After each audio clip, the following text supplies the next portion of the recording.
Friday को कैसे trading रहने वाला है इसकी हम लोग प्लानिंग करने वाले हैं यहाँ पे। और एक यूनिक पॉइंट है जो आपको बताना चाहते हैं हम लोग। सबसे पहले बात ये देखेंगे कि ये जो हमारा पॉइंट दिया ना, ये देखेंगे तो क्या है, पिछले फ्राइडे का लो दिया था। उसके बाद ये स्लो का मैनिपुलेशन हुआ, क्लोजिंग ऊपर में, ये ऊपर में गया था। और प्रीवियस डे भी यहाँ पे इस लो के थोड़ा सा नीचे है, क्लोजिंग इसके ऊपर में दे दिया है। तो ये जो लो है ना, इसका क्लोजिंग बेसिस पे प्रोटेक्ट हो रहा है। इसका क्या मतलब होता है? इसका मतलब ये होता है कि क्लोजिंग बेसिस पे क्योंकि लो प्रोटेक्ट हो रहा है यहाँ पे, और ये जो रेंज है इसको मैनिपुलेट कर दिया, तो आने वाले टाइम में हमें अपसाइड का एक बढ़िया सा मूव देखने को मिल सकता है। कैसे, इस बात को थोड़ा हम लोग समझते हैं।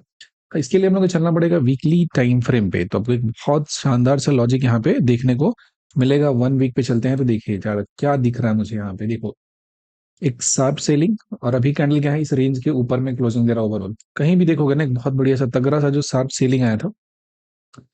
बैकग्राउंड में वीकली टाइम फ्रेम पे बात करेंगे, अभी रिसेंट का जो भी कहानी चल रहा है, जैसे यहाँ भी देखेंगे शार्प सेलिंग है, उसके बाद अपसाइड का रैली दिया हुआ है। ये वाला परफेक्ट यहाँ पे बन रहा है। अब इसको मार्केट रिस्पेक्ट करता है कि नहीं करता है, इस चीज को देखेंगे जरा। यहाँ पे क्या था, एक हमारा बना था, ये इसका वीकली टाइम फ्रेम का कैसा था, हाई था। और यहाँ पे देखोगे आप तो वीकली टाइम फ्रेम का कहीं ना कहीं एक लो बन जा रहा है यहाँ पे। तो ये जो कैंडल था, आप उस जगह पे देखोगे तो क्या कर रहा है, ये कैंडल उसका जो लो है उसको मैनिपुलेट किया है यहाँ पे। यहाँ एकदम बहुत छोटा सा था, इसी पर्टिकुलर जगह के पास क्लोजिंग दिया था लो पे, क्लोजिंग दिया, और उसके उसको मैनिपुलेट करने के बाद सीधा अप साइड तक का यहाँ पे मूवमेंट दिया। तो सेम चीज यहाँ पे लग रहा है। अभी हो सकता है कि 1-2 दिन थोड़ा सा और करे, इस वीक में ग्रीन क्लोजिंग यहीं पे छोटा सा दे दे, और उसके बाद नेक्स्ट वीक से स्टार्ट होगा तो अप साइड तक का रैली दे सकता है। तो क्योंकि इसका रेंज प्रोटेक्ट हो रहा है क्लोजिंग बेसिस पे, इसके ऊपर में है, तो हम बहुत ज्यादा यहाँ पे नेगेटिव नहीं है। अब इस चीज को समझते हैं हम लोग, डेली टाइम फ्रेम पे आके देखते हैं। तो डेली टाइम फ्रेम पे हमें क्या दिखता है, इस पे हमें दिखता है इस पर्टिकुलर जगह पे कि ये हमारा प्रीवियस वीक का क्या था, ऐसा बनते गया है तो लो था। लो को बहुत अच्छे तरीके से डिफेंड करके प्राइस ऊपर आया, फिर यहाँ से रिजेक्शन लेके ऊपर में गया। लेकिन प्रीवियस डे जो लास्ट ट्रेडिंग सेशन हुआ था, यहाँ पे ऊपर से कहीं ना कहीं सेलिंग देखने को आ गया। लेकिन ये जो कैंडल है बहुत ही ज्यादा बेकार टाइप का कैंडल है। ये जो सेंटीमेंट है उसको ओवरऑल क्या कर रहा है, निगेटिव कर रहा है। बिकॉज ये दोजी का फॉर्मेशन तो हो रहा है, लेकिन इससे क्लोजिंग क्या हो रहा है, लोअर हाफ में हो रहा है। लोअर हाफ में हो रहा है तो निगेटिव पॉइंट को बताता है।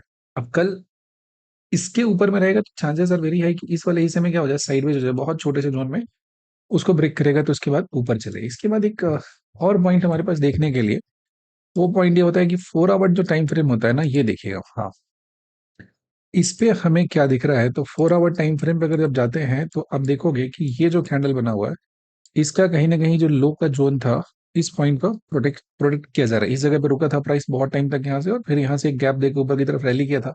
और इसी हिस्से में प्राइस क्या कर रहा है, कंसोलिडेट कर रहा है कहीं ना कहीं। हम देखोगे तो ये हिस्सा देखो, यहाँ से लेकर यहाँ तक का जो जोन है, इसको थोड़ा आप ध्यान से यहाँ पे ऑब्जर्व करेंगे तब पे बात समझ में आएगा। ये लगभग होगा 822 से लेकर 701 के बीच में, 100 पॉइंट का ये रेंज है एक। यहाँ पे इस स्पेसिफिक जगह पे देखोगे जरा, इस 100 पॉइंट के रेंज को मार्केट बहुत रिस्पेक्ट कर रहा है। यहाँ से ऊपर में गया था, फिर दोबारा आ गया, फिर दोबारा आ गया। और अभी क्या हो रहा है कि क्लोजिंग बेसिस पे इस 100 पॉइंट का जो रेंज है उसके नीचे है, इसके नीचे में रुक रहा है। और ये 4 आवर पे यहाँ पे क्या बना है, बेयर कैंडल बना है नीचे की तरफ।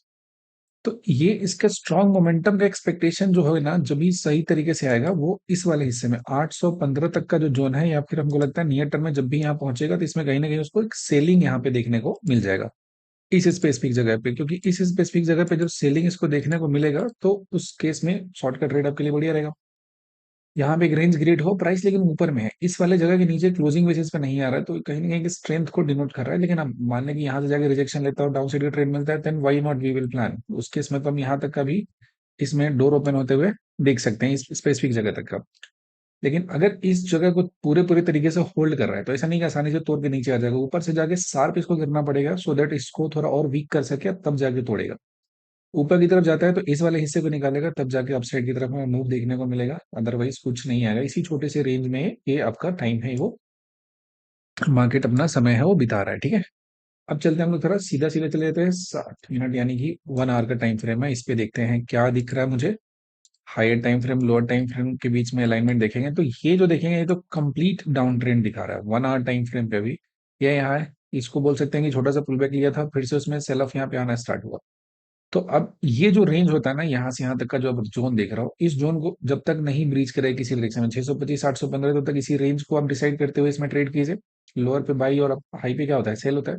इस रेंज को जब तोड़ेगा तभी जाके आपको स्ट्रॉन्ग मूव देखने को मिलेगा। ठीक है, अब आ जाते हैं हम लोग का जो ट्रेडिंग टाइम फ्रेम होता है, जिसपे हम लोग एंट्री प्लान करते हैं, वो हमारा 5 मिनट का होता है। इस 5 मिनट टाइम फ्रेम पे हमें क्या नजर आ रहा है यहाँ पे, इस बात को थोड़ा समझने की कोशिश करेंगे। तो देखिए, ये वाला जो हिस्सा है जहां से बार बार यहाँ पे मार्केट अपना एक सेलिंग कर रहा है, यहाँ वाले पॉइंट को निकाला था, थोड़ा ऊपर में गया था, ये चला गया, तो देखेंगे ये हाई से दूसरा बार जो हाई लगाया लोअर हाई बनाया, तो ये भी कहीं ना कहीं चीजों को निगेटिव तरीके से बता रहा है, बट एक बेस है इसका अभी तक प्रोटेक्टेड है, ये जो बेस है इसमें किसी तरह का चेंज देखने को नहीं मिला है, यहाँ पे प्राइस इसको कहीं ना कहीं डिफेंड करता हुआ नजर आ रहा है। तो ये जो हिस्सा हो रहा है ना, इस हिस्से को आपको समझना है एक बाइंग जोन की तरह इसको लेना है, ठीक है। अगर इस हिस्से में हमें अपॉर्चुनिटी मिलता है लॉन्ग करने का, तो अपसाइड का हम लोग प्लान कर सकते हैं फॉर द टारगेट ऑफ 815, यहाँ तक जा सकता है सही तरीके से जाएगा तो। आया था प्रीवियस डे भी इसके पास आया और यहीं से मुर्गा प्राइस ऊपर की तरफ चला गया, जो कि उसके पिछले दिन यानी कि ट्यूसडे का लो था, और ये फिर हमारा वेंसडे का जो लो था उसी के पॉइंट के आसपास गया और यहीं पे क्लोज हुआ। तो एक ही लॉजिक है, इसके पास से अगर लॉन्ग मिलता है तो अपसाइड का प्लान करेंगे, जिसमें पहला हर्डल हमारे लिए 702 का हो जाएगा, दूसरा हर्डल 784 होगा, मैक्सिमम जा सकते हैं 821 जा सकते हैं। या फिर मान लो कुछ गैप अप खुल गया, इस पर्टिकुलर जगह का इंतजार करेंगे, इसको अगर निकालता है तो ऊपर की तरफ फिर हमें अपसाइड का जो डोर है वो ओपन हो जाएगा यहाँ से, और वहां से फिर ये 940 तक का भी आपको एक मूव दिखा सकता है, 940 तक क्रॉस करेगा तो फिर 26,000 क्रॉस करने तक का भी इसमें पोटेंशियल हो जाता है, लेकिन इसके लिए कंडीशन ये है कि ये इसको निकाले। निकालने के बाद एक माइनर हमारे पास यहाँ पे जो हडल आने वाला है वो ये आने वाला है, क्योंकि माइनर है तो लाइन को थोड़ा सा थिन कर देता हूँ और ये डॉटेड कर देते हैं ताकि हमें लाइव मार्केट में देखे तो पता चल जाए। तो ये वाला हिस्सा ही हमें एक स्लाइट रिजेक्शन यहाँ पे दिखा सकता है। एंड देन आफ्टर जब इसका लो ब्रीच कर दे तब हमारा डाउन साइड में क्या क्या प्लान हो सकता है, तो डाउन साइड में एक हमारा 474 तक का प्लान हमें यहाँ तक देखने को मिल सकता है, वो तोड़ेगा तो 324 तक ही जा सकता है। बट फिलहाल के लिए जो रेंज है, रेंज परसिस्ट कर रहा है, तो इसी के लो पे बाई, हाई पे सेल, और यहाँ से मैनिपुलेट करें तो फिर लो पे के लिए हमें टारगेट के लिए आप उसको सेल कर सकते हैं। यही सिंपल सा लॉजिक है। और कल का जब आप प्लानिंग करेंगे इस स्पेसिफिक जगह पे, तो इसी बात को ध्यान रखना है, और ये देखिएगा ये जो जोन हो गया ना, अगेन फिर से कंप्रेशन जोन हो गया, तो कहीं अगर हो गया इसी में खुल जाए मार्केट इसी जगह पर रह जाए, तो ये भी कोई मतलब बड़ा बात नहीं है कि इसी के बीच में रह जाए, क्योंकि आज देखिएगा इन्फी का रिजल्ट है और that two is not so good, इतना बढ़िया सा रिजल्ट नहीं है कल का, कल ही आ गया तो एक बड़ा सा मार्केट प्लेयर है, लेकिन उसमें भी ऐसा कुछ नहीं कि मार्केट को बूस्ट कर रहा है। तो लेट्स सी, बाकी सैटरडे को आने वाला है आपका, जैसे कल फ्राइडे है ना, तो सैटरडे को आने वाला है मेजर बैंक एचडीएफसी या शायद आईसीआईसी, दोनों का नंबर्स आने वाले हैं।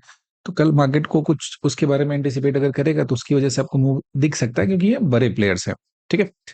तो इन्हीं बातों को ध्यान में रखना है, और ये रेंज भूलना नहीं है, 625 से लेकर 815, अभी मार्केट इसी जोन के बीच में फंसा हुआ है, जब तक इसको मैनिपुलेट करके सही से ऊपर नहीं जाएगा तब तक अच्छे तरीके का मूव आपको देखने को नहीं मिलेगा। तो यही प्लानिंग अपना फ्राइडे के लिए, कल के लिए। बाकी जैसा लाइव मार्केट में होगा I update about this. Thank you for being till the end. ध्यान रखिए अच्छे से ट्रेड कीजिए, जनवरी का महीना ट्रेड करने के लिए डिफिकल्ट होता है।